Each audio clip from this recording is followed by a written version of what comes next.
బాబు అంటే నీ జీవితంలో కార్యం జరిగినప్పుడు, నీ జీవితంలో అద్భుతం జరిగినప్పుడు, దేవుడు నిన్ను స్వస్థతనిచ్చినప్పుడు, ఆరోగ్యాన్ని ఇచ్చినప్పుడు, నువ్వు అడిగింది నీకు ఇచ్చినప్పుడు నువ్వు ఇక్కడికి వచ్చి సాక్షి చెబుతున్నావు. ప్రభువుకి నేను ఇలా ప్రార్థన చేసుకున్నాను, దేవుడు నాకు తిరిగి కార్యం చేశాడు, ఇక దేవుడికి నాకు చెల్లు అనే స్వభావం నీలో ఉండకూడదు.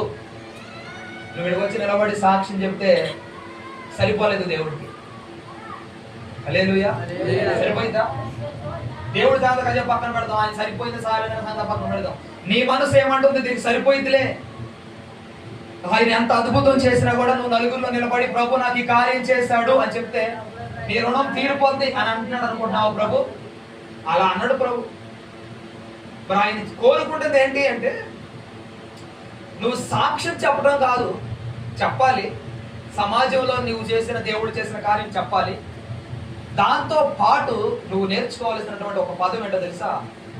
నువ్వే సాక్షిగా ప్రభు కొరకు బ్రతకాలి. గట్టిగా చప్పట్లు కొట్టండి.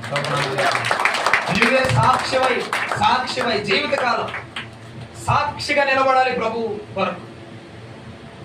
యేసయ్య నిన్ను సాక్ష్యం చెప్పమనే దానికంటే కూడా సాక్షిగా నిలబడమంటున్నాడు.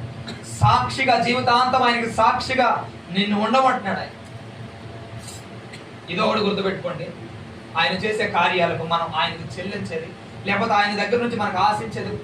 మనం అనేక రకాల మొక్కుబడులు చేస్తూ ఉంటాం, కానీ గట్టి మొక్కుబడి చెబుతున్నా, ఏదో ప్రభుకి బూందీ ఇస్తాను, లడ్డులు ఇస్తాను, కాయలు ఇస్తాను, ఓకే మంచిదే, అది నీ కృతజ్ఞత పూర్వకంగా ఇచ్చావు, మంచిదే. అంతకంటే గొప్పది ఏంటో తెలుసా? బైబిల్ గ్రంథంలో రకరకాల మొక్కుబడులు చేశారు. అందులో ఇప్పుడు మనం చదువుకున్నది ఒక మొక్కుబడి. ఏం చదువుకున్నాం మనం? కీర్తనల గ్రంథం 119వ అధ్యాయం 175వ వాక్యంలో ఇలా రాయబడి ఉంది. ఏమని ఆయన ఒప్పందం చేస్తున్నాడో చూడండి.